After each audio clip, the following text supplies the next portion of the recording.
In today's episode, ladies and gentlemen, I have a unique man coming on. He's the head of Ryden Enterprises, but more importantly, he was the first to help start LebronJames.com. Later, he was the executive director of the LeBron James Family Foundation. From what I understand, he also coached LeBron, and I know LeBron was a part of his mentorship program. So today we're going to have a unique conversation. Some of the things that we're going to discuss is where Chris Dennis is from. He's going to explain his experience while playing basketball with my co-host, Leland Johnson. So we're going to peel back some of the layers today with my co-host, Leland. I'm excited about that. We'll also discuss what gave him the desire to start his mentorship program. And he'll delve into his experience and journey with LeBron James. From there, we're going to discuss what Chris Dennis is doing now and then his plans for his mentorship program. So without further ado, I want to welcome Chris Dennis to the Sports Mastery Podcast Show. Chris, how are you doing today, man? Doing well. Thanks for having me. You know, I wanted to ask you, and I discussed this earlier, tell my audience where you're from and about your early days playing basketball. Okay, for sure. First off, I did not coach LeBron. I've definitely done some mentoring with him, but I never actually coached LeBron. But I am from Akron, Ohio. I always say Akron, Ohio via Oakland or via Richmond, but born and raised in Akron and lived in the Richmond and Oakland area in the Bay Area for a number of years. Yeah. What got you started playing basketball? In Ohio, that's where I kind of started playing basketball, and in our culture, sports is so big, and to kind of establish who you are, basketball is a huge piece of especially during our era of who you were. So basketball is a big piece for me. Just starting to play on the playgrounds back there. So I know you played some junior college ball with Leland. I got Leland on. Tell me about that. And Leland, I want you to share your experience with Chris too. All right. Okay. You want him to go first, or you want me to go first? No, you could go first. Just yeah. All right. This is a good one. Leland was like, let's see, Stephen A. would say, leaving. That's a bad man. And he was bad meaning bad and bad meaning good. We have to pull a line from Run DMC, but man, I can give you the good, and I can give you the bad, and we want all of that. For our young guys that are listening, as a player, I would say in today's game, Leland was like imagine DeMarcus Cousins being able to play the 3 spot. That's who Leland was as a player. Now, as a teammate, man, that dude, man, it was like I said, good. And we didn't necessarily like Leland. But a lot of guys didn't like Leland, but he was so good, and for me personally, I wasn't big on him, but I wasn't like a player hater. I wasn't like a player hater type guy, because Right. I came in I came in after my freshman year and a great summer. I'm expecting to be the guy because I had a decent freshman year. We had a summer league, and I was pretty, I was pretty dominant during the summer. So when school started, I was like, all right, um, you know, I'm looking forward to being the primary guy. But that wasn't the plan, so what happened was we get a guy like Leland, and again, you can't be. I wait my turn before I be a hater, always. So you get a guy like that, man, with this show up with all his talent, you got to roll with it. You got to roll with it. So I was fortunate, we were fortunate to have a guy from that perspective. And one of the things I told him when we first, because this is the first, this is only the third time we've talked in over 30 years. And the thing that I remember most is like I was from Ohio. In that second year when I came back, I didn't really have anywhere to stay. So Leland drove like it was like 25, 30 miles to pick me up from a hotel, and he put me in one of the houses he had. I don't know, and I don't know how he got that house, but he put me in the house. He had my food. I had food every day. I had transportation to get back and forth to the house. Well, I had transportation to get to the house because in the morning when it's time to go to school, he wasn't getting up, going to school, going to class. I got on that bus and went to school, and on the way home, I didn't have to worry about having no ride home because after you hoop, after you go to school, then we playing or working out, and then I had to ride back home. But getting up in the morning going to school, I had no ride to school. I caught that bus to school every day, which was cool. But let me add this though, Deshaun. I also told him this that during that time, I think I probably needed him, not knowing, but I probably needed him in his company just as much as he probably needed me. Chris was like the backbone to our team. He was like the reason. Him and another guy, Dwayne Adams. Um, they were like the common sense to our team because we had a team full of kind of like misfits because nobody really starred in high school or anything or got that chance to be starred, but we were late bloomers. I know I definitely was a late bloomer. So we with that team we accomplished a great deal of success that season. I think we went to the playoffs for the first time in 25 years, and we did some. As a kid, Hook Mitchell, who's known out of Oakland, who some guys may know. When we played him, every time we played them, we beat them. And they had a hell of a talented team. So when I think back on what we accomplished, that was a special squad, Chris. It was. That's a great description. Now, for the sake of conversation, what JUCO are y'all talking about, Leland, for our audience? Oh, Alameda Junior College is right next. It's the Alameda. It's a city right next door to Oakland. It's really like Oakland, but it's different from Oakland, but it's still you would kind of consider it encompassed by the Oakland aura. You know what I'm saying? For sure. For sure. Now, Chris, you was having a little bit of hardship, and you didn't say Leland kept you at his house. You said houses, plural. Now, we're gonna save that story. I ain't gonna jump ahead, but we're gonna pull the sheets off of that one later, Lee. You know what I appreciate about you, Chris, and some things that I know we have in common, and is your mentorship program, and that's something I started working with my athletes. For you, what gave you the desire to start your mentorship program or go down that road early on? Okay. Well, I never really had a real a polished, say, program. At what the closest I came to having something that was really a real organization was just through my AAU program that I ran. But prior to that, um, it was more like something intrinsic for me that I felt like I could do and that I could offer. I had something to offer based on my experience. Can you go in? Can you go in on the inception of the AAU program? What made you want to start it and all that kind of stuff? Can you go and tell us a little bit more about that? Oh, for sure, for sure. What made me want to start my program basically was what I saw in two programs. I saw a program that uh, Drew Joyce ran in the Akron area, and I wanted to duplicate.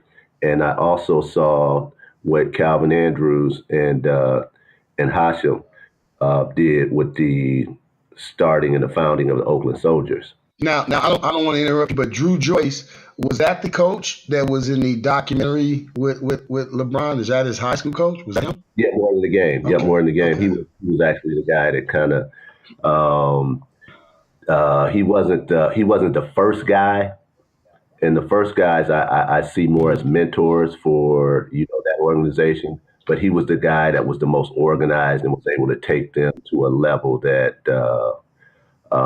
program Okay. from the basketball perspective to a level that they wouldn't have seen. Most Akron Okay. kids wouldn't have been exposed to without a guy like that. But yeah, that's kind of how I started my. That's where the idea came into running a program, and then I had a son that played. So Okay. I just grabbed what I did was I kind of picked when I had my program. I kind of picked parents before I picked kids. I didn't Mm. really. I could I could get you where you needed to be basketball wise, but Mm. I wanted parents that would buy in. So Chris, so you never, you was never that guy just stalking areas looking for the talent or asking around where's the next kid. You basically, you had this idea, and then you because you watched other programs and you watched some of the things they were dealing with, you was like, well, I think I'm gonna check with the parent first before I and let them know. Yep, that's exactly what happened. And to tell you a little bit more about how that evolved, I took those kids like in second, third grade. Mm, Um, and right now, those kids are 20, yeah. 22, Okay. 23. And out of those, just imagine this: you get kids 6, 7, 8 years old, and I had like it was like 10, it was like Mm, mm, mm. 9 of them. 6 to 7 of them played with me all the way through the 10th grade. Wow, that's a long time. So Yeah. that's like unreal for you to keep a kid. So you better be organized. You better be offering more than basketball, but you better have your basketball at the right level to have this, to keep these Yeah. kids and these families on board. And you better have good parents. Now that program ended up morphing into something bigger where I had like multiple teams at one time. But my core group of kids, Hmm. not all of them continued to play basketball in college. But out of those core group, Mm. 7 have graduated college, and 2 more will graduate by this time next year. So that's speaking in volumes, and I don't know who in the country can say that. You know what? Yeah. We had these kids from Yeah. 7, 8 years old all the way through high school, and 10 of them finished college, or 8 of them finished college, and not all of them played basketball in college, but they finished college, and that's the biggest. I'll take that over anything because these guys are going to be good parents. They're going to be good husbands. They're going to be productive guys in the society, and they're going to go back and help that next kid. Yeah. I agree with you. I agree with you. The Sports Mastery Workbook was created for the student athlete and the parent to work through together. The Sports Mastery Workbook was created for the student athlete and the coach to work through together. It was created in a sense and in a way to bridge the gap in communication between these parties and build a successful relationship dynamic. To learn more, visit sportsmastery.com/workbook or check out the show notes page and click on the link. And now back to the show. One kid in particular who played on. I was just looking at some old film of my son playing. This kid named Ben Paris, and it was interesting how he got involved in my program. Um, he needed to work on his athleticism, and he wanted to play football, and that he wanted to direct that towards football. Um, but I think he ended up getting a scholarship to Michigan playing lacrosse. Yeah, playing lacrosse.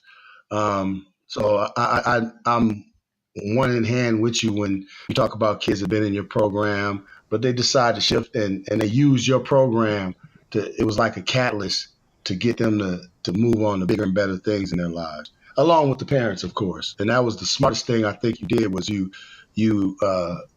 incorporated the parent in this process. And it's interesting that you said that because we just did an interview with a coach Doherty from Indiana who wrote a book called The Lens, and that is pretty much the underlying message of his book is the parent has to be involved, and a certain parent has to be involved in the right way.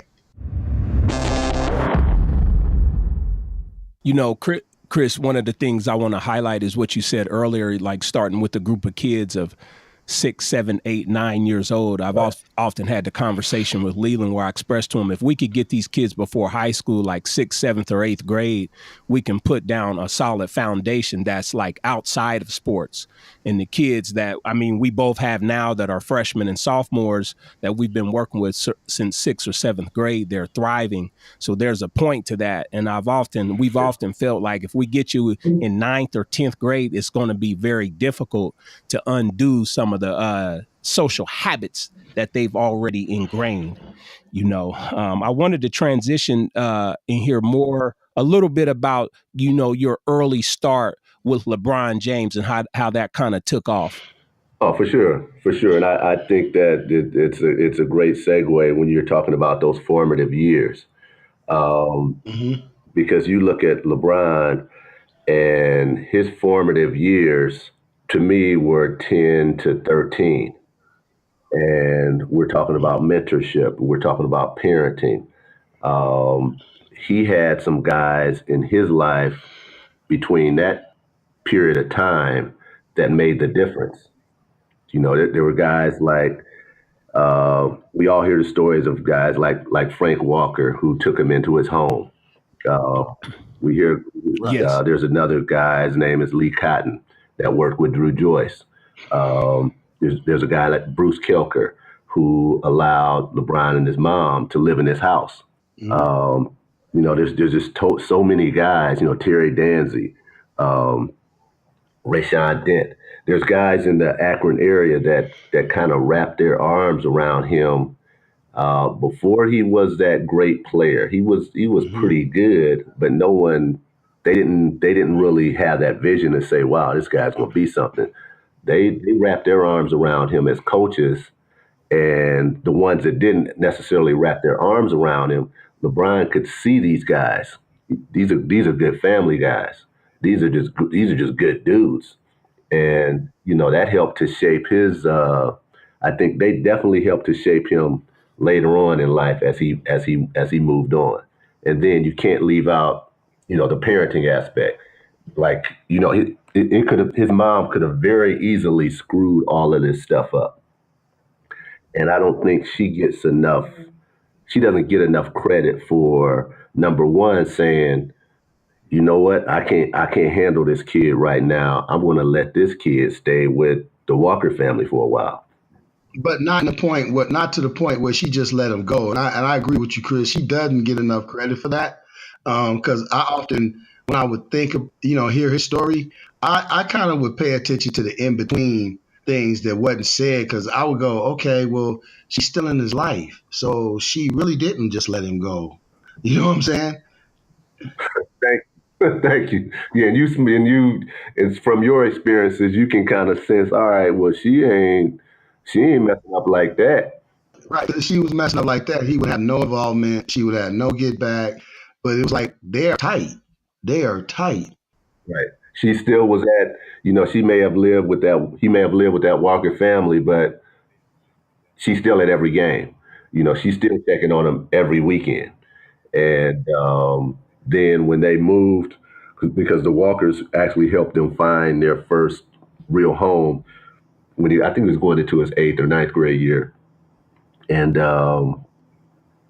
once she got that, you know, she was rolling. Her and him had that, you know, that bond got a little deeper, but it never went anywhere.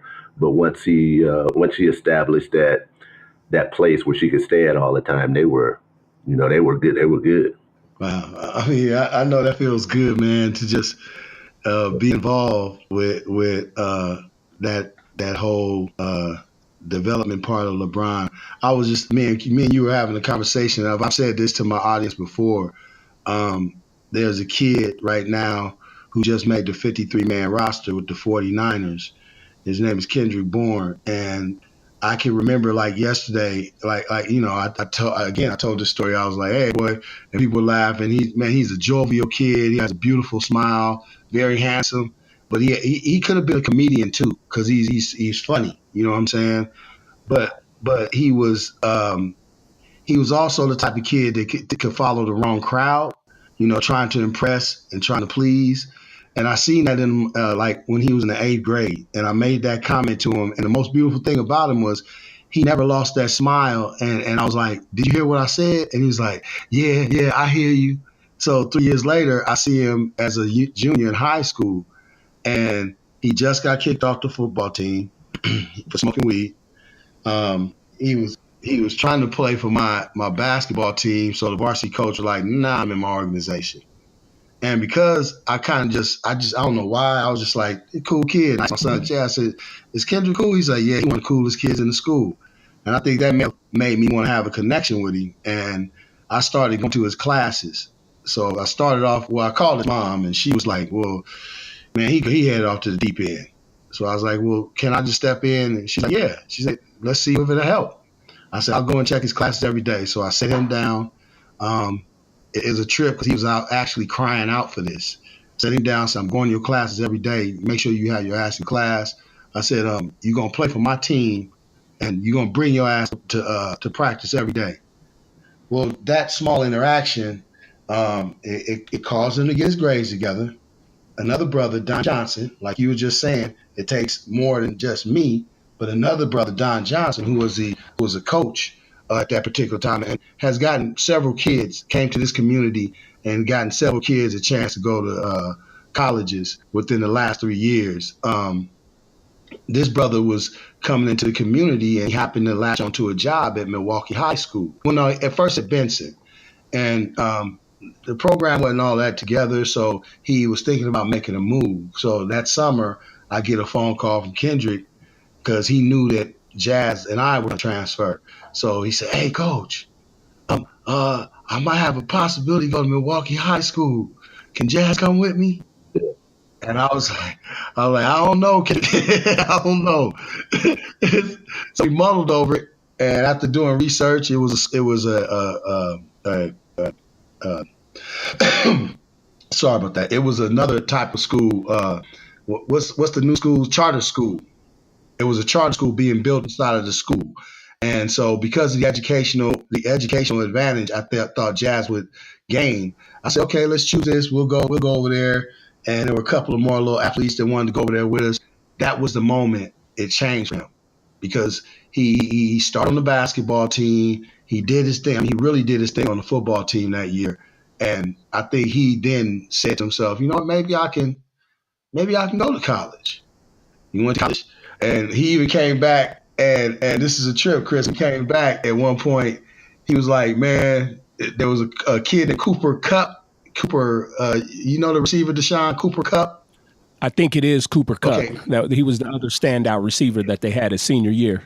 bad boy, bad boy, right? So he's one of the receivers, and he comes to the Les Schwab, and it happened to be the Les Schwab Jazz at 44 against Ben Simmons and them. But he comes to the Les Schwab, and he's all gloomy, his head is hanging down. I said, "Man, what's wrong with you?" He said, Man, he just throwing all the balls at this dude, man. Like he just God gives to receiver. I said, "Kendrick, look at me, man." I said, "You had a beautiful year, bro. Don't blow it. Look at me. Wait your turn. And when your turn comes, go off." And I'm not saying that conversation was the catalyst to him going, but it was people like me that kept saying that to him that made him say, "Oh, okay, it had to be. It had to be." Yeah, and that's what they need. Kids need that. They need that reassurance from somebody, and just to keep them from going off the going the wrong direction a lot of times. Right. Chris, tell us what you're up to now. What kind of what journey are you on now, or what endeavors are you into? Right now, I just work in. I've always worked in like sports management and marketing, and that's primarily what I do today. Um, I don't really run camps, but I work with one of the clients that I have does camps, And I also have a client. We do some private jet. We do private jet travel. And the big project I'm working on is I'm working on starting like a media company. And by by December, we should have some real innovative things related to that. I've always like we started LeBron's website back when he was a rookie, and we did some pretty innovative things that were kind of like Twitter is today. We were doing that back in like 2003, 2004 with him, and I've got a few ideas that I hadn't been able to bring to fruition related to related to media and utilizing a certain media platform that I think could be unique for athletes or entertainers. So that's kind of what I'm working on right now. Yeah, definitely sounds proprietary. So I'm not going to ask you any more about it. But that sounds like a three-way phone call between us three going into the future. So, yeah. I know me and Leland are big on our mentorship side, and we often discuss this is the thing that separates us from other personal trainers, other strength and conditioning coaches, other skills coaches, because we like to focus on like the mental, the spiritual, the psychological, and the social, just helping kids, just like what Leland was talking about earlier, like how you were talking about being being around LeBron in his formative years. Are you going to continue your mentorship program into the future? And if so, tell us a little bit what that might look like. Not really. I always tell people I'm retired. I've worked with so many guys over the years, and there's just for me, I've worked with enough guys that they're doing the work that I can do that I used to do. And for a guy like me, I'm kind of out of touch in reaching certain guys at certain levels. And I think with mentoring, there's a period of time where you can be real effective. I think from, in transitioning, you're always part of a guy's life during a certain period. Like you're talking about LeBron. I was good for LeBron during a certain period of time. And that goes with kids today. I can be good with a guy that's transitioning from college life to pro life. I could be good there. I'm not going to be as good with a guy that's going from middle school to high school or a guy that's going from high school to college. I'm still probably okay in that area as far as mentoring, but there's younger guys that I've worked with in the past that would probably be a lot better. Yeah, because they're connected to the community. Is that what you're saying? They're connected in a little more in the community, but they're also connected from there's just things that a 50-year-old guy and a 18-year-old we not gonna have it, but that 35-year-old can get to that 18-year-old because he can share certain experiences that I'm kind of out of the loop on. And I won't be as effective as I could be. Can I be effective? Yeah, but I think that 30-year-old is going to be more effective than that 50-year-old guy. At least from my perspective. Now, when it's transitioning from college to well, not college to pro, but pro to college, yeah, college to pro, yeah, I can always help guys out in that area. But or guys that are in that professional level, yeah, I can really support them in what they're doing. But right now, those younger guys, I'll let the younger guys handle the younger guys from the mentoring perspective. I know we're getting into the fourth quarter. Leland, is there anything that you would like to add before we close out? We'll just go down the list with you, Leland, then Chris, and then I'll just close it out.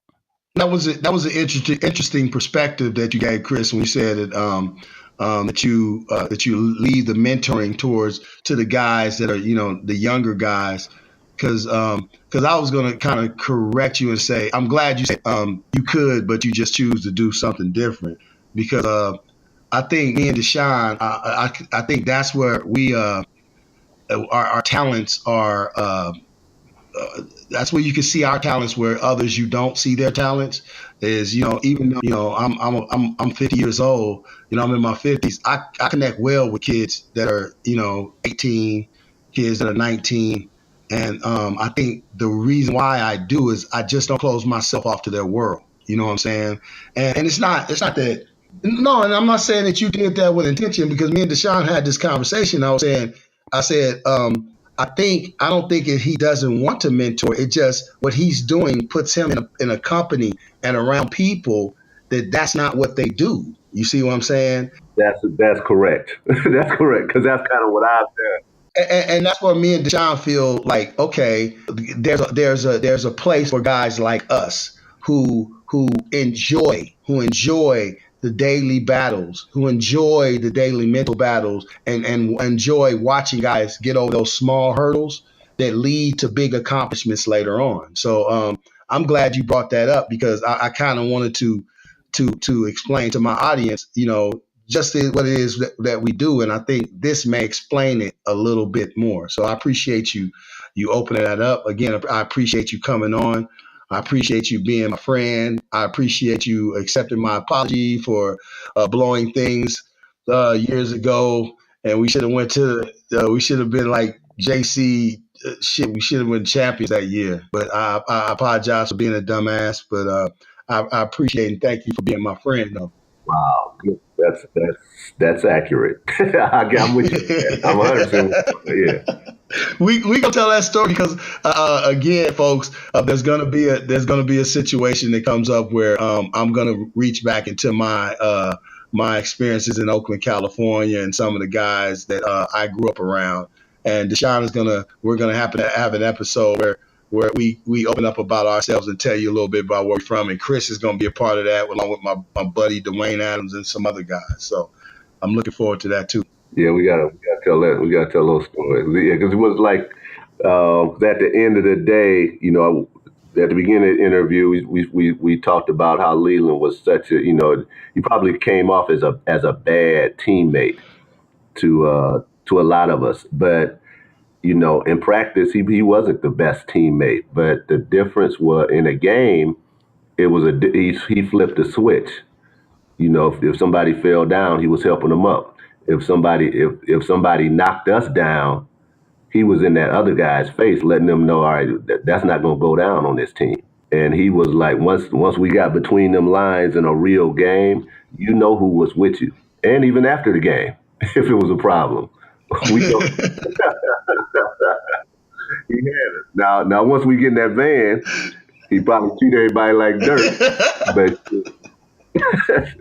and nobody else messing with us. When nobody else messing with us, so that's one thing, and that's probably why we could, at the end of the day, we could always wrap our arms around. 30 years later, we can wrap our arms around them, because of that. So Yeah, I appreciate you coming on, man. It's a trip because for all of our people in the Northwest, they just know Leland is playing football, arena football, and semi-pro football. And, I've heard his basketball stories, but it's been unique to hear, it from somebody else that actually played with him. yeah, side by side with them, yeah, Yes, that's sir. yeah. Because I've been in the trenches with him on a different level. And it's so similar to what you're talking about. It's very similar. I appreciate the time for sure, but yeah, that's one of the reasons that I really got into mentoring, because of guys like Leland, and I had some other friends in Ohio that I saw that I knew that if I was around or mentoring with some of the guys, like if I would have known Leland, if I would have been like 23, 24, and Leland was 18, 19, he would have been playing in the Pac-10, because I would have made sure he played in the Pac-10. And guys at home that I knew were really, really good, but they just didn't have a direction or know which way to go. Those were the guys that I was able to help. I got like tons of stories of different guys that I helped out. But if I would have been older than Leland, I would have, he would have played in the Pac-10. Would he been a pro player? We don't know, but he definitely would have played in the Pac-10 and put up numbers. Shit, I needed somebody like that. Didn't have it. Leland needs somebody just to get in his face and say, look, man, we ain't doing that. We gonna do this, and we gonna make sure you at school every day. If I gotta take you to school every day, if I gotta make you go to class, this is what we doing. Because if Leland goes to class every day, he's in the Pac-10. Simple as that.